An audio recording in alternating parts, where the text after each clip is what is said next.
سر ہمارا آپ سے پہلا سوال یہ ہے کہ آپ نے جمعیت علماء اسلام کو کب اور کیوں جوائن کیا؟ ہر انسان کو کسی بھی مقام تک پہنچنے کے لیے کسی بھی قسم کی مشکلات کا سامنا کرنا پڑتا ہے، اور آپ کو بھی اگر کسی مشکلات کا سامنا کرنا پڑا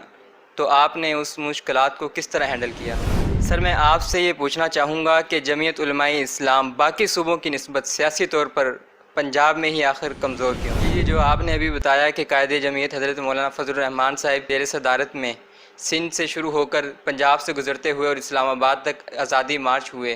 تو اس میں لاکھوں کی عوام آئی اور آپ کی اور شاہ صاحب کی زیر قیادت کارکنان نے ساہیوال میں استقبال کیا، تو کیا اس سے ساہیوال پر سیاسی طور پر کچھ اثرات مرتب ہوئے؟ سر آئندہ الیکشن میں آپ کو جماعت کی پوزیشن کس حد تک بہتر نظر آ رہی ہے؟ سر آئندہ الیکشن میں ضلع ساہیوال سے جمعیت علماء اسلام کا کوئی نمائندہ کھڑا ہوگا یا کسی جماعت سے اتحاد؟ السلام علیکم ناظرین، میں ہوں ایم عالم، آپ دیکھ رہے ہیں M80 آفیشیل۔ آج ہم موجود ہیں جمعیت علماء اسلام ضلع ساہیوال کے امیر و ڈپٹی جنرل سیکرٹری پنجاب جناب چوہدری ضیاء الحق صاحب کے ساتھ۔ جی سر، السلام علیکم۔ وعلیکم السلام ورحمۃ اللہ۔ سب سے پہلے میں M80 آفیشیل کا شکریہ ادا کرتا ہوں، اور جناب محمد عالم صاحب کا بھی شکریہ ادا کرتا ہوں کہ انہوں نے اپنے قیمتی وقت میں سے وقت نکالا اور میرے ساتھ چند لمحوں کی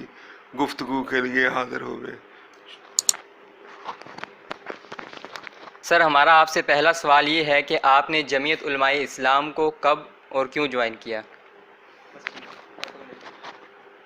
جی، یہ تقریباً 1980 کی بات ہے کہ جب میں نے 9th کلاس میں تھا تو میں نے جمعیت طلباء اسلام کا رکنیت فارم فل کیا،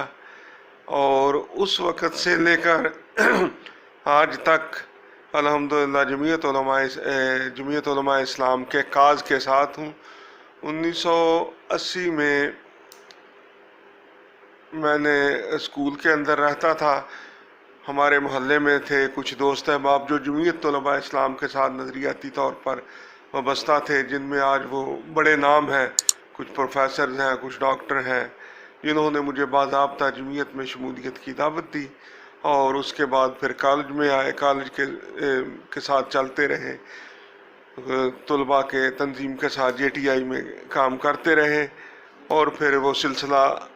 تاحال جاری و ساری ہے۔ جی سر،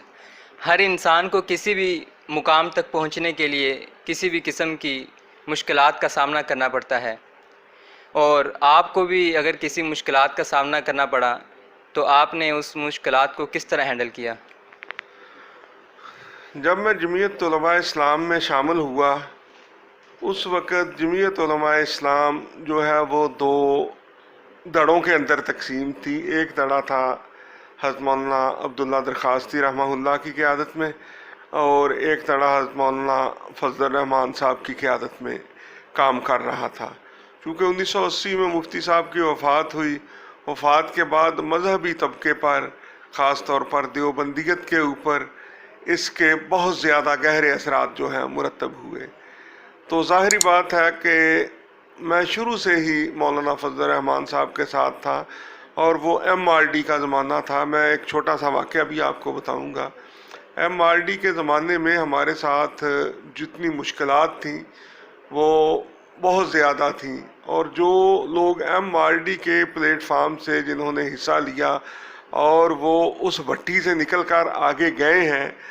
وہ لوگ آج اپنی سیاسی زندگی میں ایک میچور سیاستدان کی طرح اپنا کردار ادا کر رہے ہیں۔ مجھے یاد ہے کہ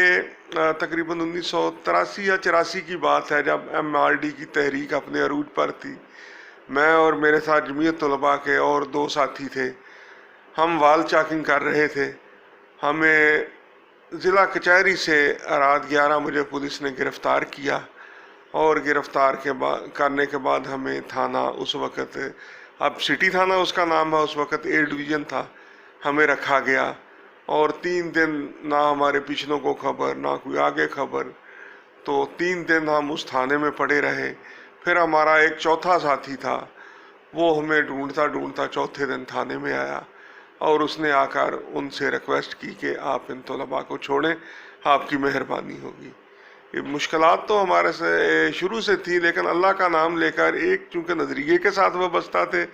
اپنے نظریے کو ہمیشہ فوقیت دی، مقدم رکھا، اور اللہ نے آہستہ آہستہ وہ مشکلات بھی ختم کر دی۔ سیاسی ورکر کی زندگی میں مشکلات تو آتی ہیں، لیکن کامیاب وہی ہوتا ہے جو ثابت قدم رہتا ہے۔ سر میں آپ سے یہ پوچھنا چاہوں گا کہ جمعیت علماء اسلام باقی صوبوں کی نسبت سیاسی طور پر پنجاب میں ہی آخر کمزور کیوں؟ اصل میں باقی صوبوں کا آپ دیکھیں، وہاں کا ماحول خالصتاً مذہبی ماحول ہے۔ بلوچستان کا دیکھ لیں، آگے دیکھ لیں ان کا KPK کا دیکھ لیں، سندھ کا دیکھ لیں، وہاں آپ کو جو بھی دیوبندی ہے اس کے گھر کے اوپر، اس کے مدرسے کے اوپر، اس کے دفتر کے اوپر جمعیت علماء اسلام کا پرچم لازمی لہراتا ہوا نظر آئے گا۔ اور ایک تو وہاں ایک چیز جو مین دیکھنے والی ہے، جن جن علاقوں سے حضرت سید احمد شہید رحمۃ اللہ علیہ کا قافلہ گزرا ہے، اس کے اثرات اس مٹی کے اوپر، اس علاقے کے اوپر بہت زیادہ گہرے مرتب ہوئے ہیں۔ یہی وجہ ہے کہ ان علاقوں میں جمعیت علماء اسلام کا کام، علماء دیوبند کی وارث جماعت جمعیت علماء اسلام ہی ہے، جمعیت علماء اسلام کا کام وہاں پر بہت زیادہ اچھا جا رہا ہے، اور ہم وہاں سے پارلیمانی قوت بھی بن کر ابھرتے ہیں۔ پنجاب کے اندر چونکہ ایک وہ سرمایہ دارانہ اور جاگیردارانہ ماحول ہے، اور یہاں پر ہم کچھ اپنے اندر کمی بھی، کمزوری بھی محسوس کرتے ہیں۔ ہم یہ بھی محسوس کرتے ہیں کہ کہیں ہم نے جمعیت علماء اسلام کے پلیٹ فارم سے کام شروع کیا، ہمارے لیے کچھ مسائل نہ بن جائیں، ہمارے لیے مشکلات نہ آ جائیں۔ مسجد مدرسوں کا بھی معاملہ ہے، اسی وجہ سے ہمارے اندر وہ حوصلہ اور وہ ہمت نہیں ہے جو KPK کے، سندھ کے یا بلوچستان کے لوگوں پر ہے۔ یہی وجہ ہے کہ ہم ان سے پیچھے ہیں۔ انشاءاللہ اب وقت کے ساتھ ساتھ پنجاب کے اندر بھی تبدیلی آ رہی ہے۔ آپ لوگوں نے دیکھا ہوگا کہ ہم نے 11 ملین مارچز جو ہوئے ہیں مولانا صاحب نے کیے ہیں، ان میں سے 4 ملین مارچز جو ہیں وہ پنجاب سے تھے، جس میں مظفر گڑھ، سرگودا، لاہور اور ایک ملتان کا، اور اسی طرح PDM کے جلسے جو تھے اس میں جمعیت نے بھرپور قوت کا مظاہرہ کیا ہے، اور جمعیت علماء اسلام پاکستان کی دوسری بڑی جماعتوں سے نمایاں طور پر وہاں پر نظر آئی ہے۔ جو آپ نے ابھی بتایا کہ قائد جمعیت حضرت مولانا فضل الرحمان صاحب کی زیر صدارت میں سندھ سے شروع ہو کر پنجاب سے گزرتے ہوئے اور اسلام آباد تک آزادی مارچ ہوئے، تو اس میں لاکھوں کی عوام آئی، اور آپ کی اور شاہ صاحب کی زیر قیادت کارکنان نے ساہیوال میں استقبال کیا، تو کیا اس سے ساہیوال پر سیاسی طور پر کچھ اثرات مرتب ہوئے؟ لیکن جی پہلے تو میں اس کو تحدیث نعمت کے طور پر عرض کرتا ہوں کہ حضرت قائد محترم نے مجھے اسلام آباد راولپنڈی جامعہ اسلامیہ میں جلسہ کے اندر شاباش دی، اور انہوں نے کہا کہ جو میرا پنجاب کے اندر بھرپور استقبال ہوا ہے، ان میں ملتان، اکاڑا اور ساہیوال، پنجاب میں مجھے جو عوام نکلی صحیح معنوں میں نظر آئی ہے وہ ان تینوں اضلاع میں نظر آئی ہیں۔ اس میں شاہ صاحب کا بلا شبہ میرے ساتھ جو کنٹریبیوشن تھا وہ بہت اچھا رہا، اور ہماری پہلے دن سے ہی یہ کوشش تھی کہ علماء کرام کا طبقہ تو ہمارے ساتھ ہے ہی ہے، ہم علماء سے ہٹ کر پبلک کے اندر نکلیں۔ اور میں شاہ صاحب کو ساتھ لے کر چیمبر آف کامرس کے پریزیڈنٹ سے بھی ملے،